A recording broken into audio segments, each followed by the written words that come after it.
Hello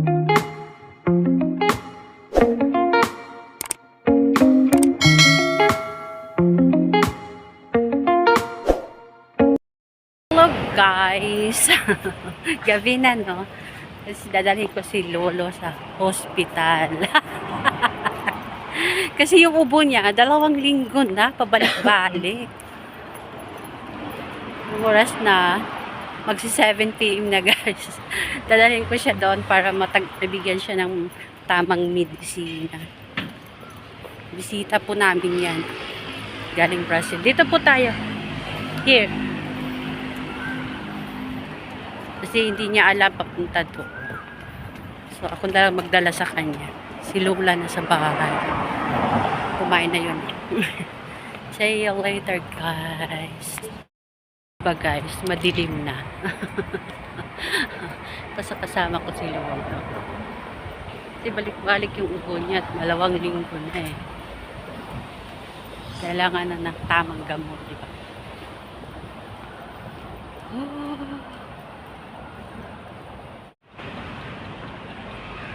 Ito guys, kami. Nag-aantay kami ng bus. Ito guys. Kawawa naman to. 2 linggo na kasi yung ubo-ubo niya. Kaya, ayun. Samahan ko siya kasi hindi niya alam doon. Oh, diba guys? Dito tayo guys. Oh, ang ganda ng view. Oh.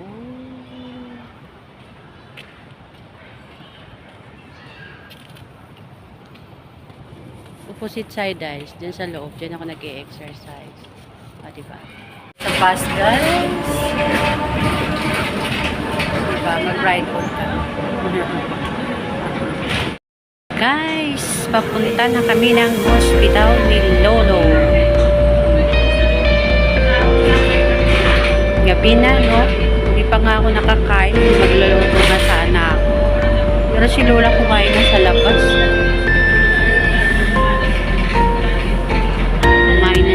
Sa aming kaibigan. Si Lolo hindi pa. O diba?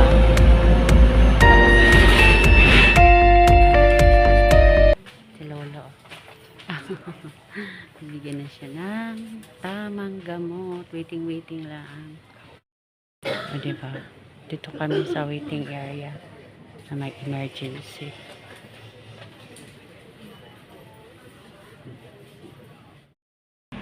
Iniwanan ko na muna si Lolo dito. Ayun, sa loob.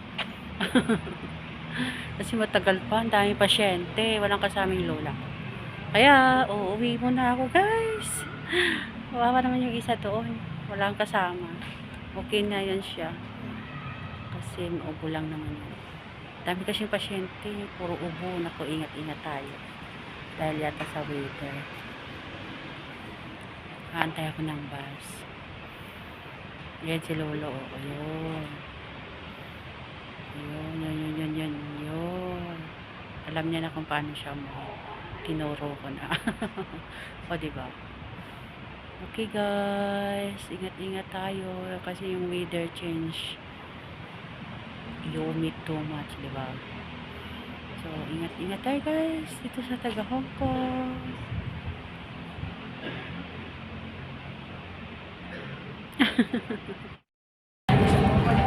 Ayan na guys, dito na tayo sa bus.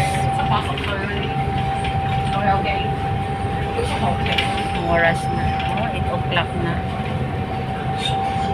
8 o'clock na. Saka tayo nakaluto. Mas magluto ako. Nag-decide si Lula, dahil ko daw yung brother-in-law nito. Kaya ito, iniwan ko na muna siya.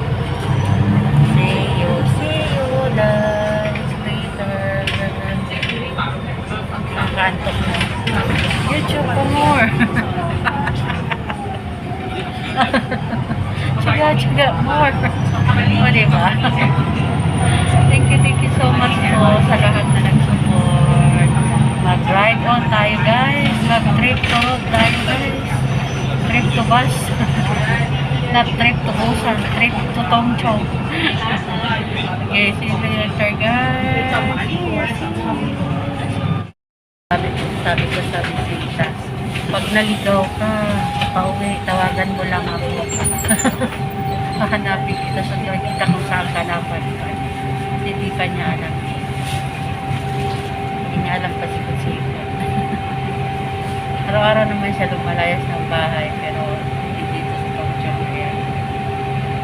Dalawang buwan niya papasin.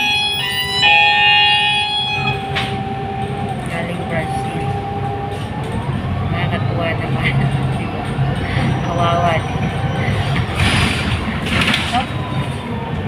Pupuyat ako guys at YouTube ko mo.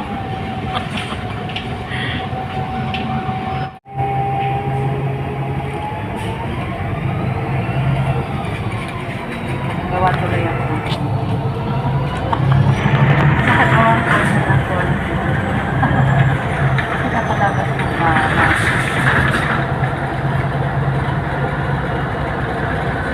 Malapit lang sa bahay ng hospital. Kaya lang. Ikot ng bus. Marami na dumadaan. Kaya natagalan ko.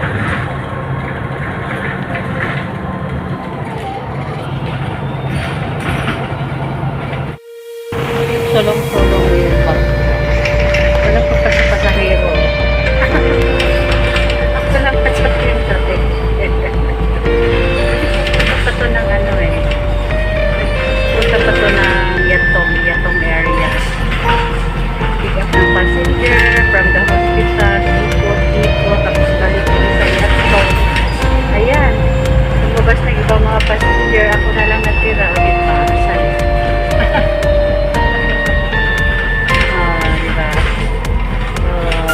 Solo trip. Walang tao sa likod. Guys, ako lang oh. Aking driver. O diba? With power. Ako lang sa driver. Diba? Walang tao. Bumaba na ibang tao.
Lalakad na tayo. Pauwi ng bahay. This is our vlog for today, guys. Dinala ko si Lolo sa hospital. O, diba? Marunong na yun siya umuwi. pa ako nakamas. O, diba? Lalakad tayo. Sarap mag-exercise ng gabi, no? Lalo ngayong panahon na to. Gagawa tayo ng vlog, guys. Exercise tayo ng gabi. Diba? Ba't ang itim-itim ko? Madilim. Wala tayong lighting cellphone. See you next vlog, guys. Thank you so much, everyone. From the bottom of my heart. Bye. Dito na ako sa area namin, guys.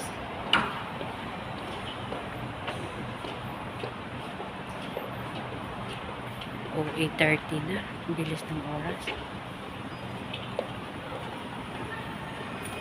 See you next vlog, guys. Thank you so much, everyone. See you next vlog. Bye.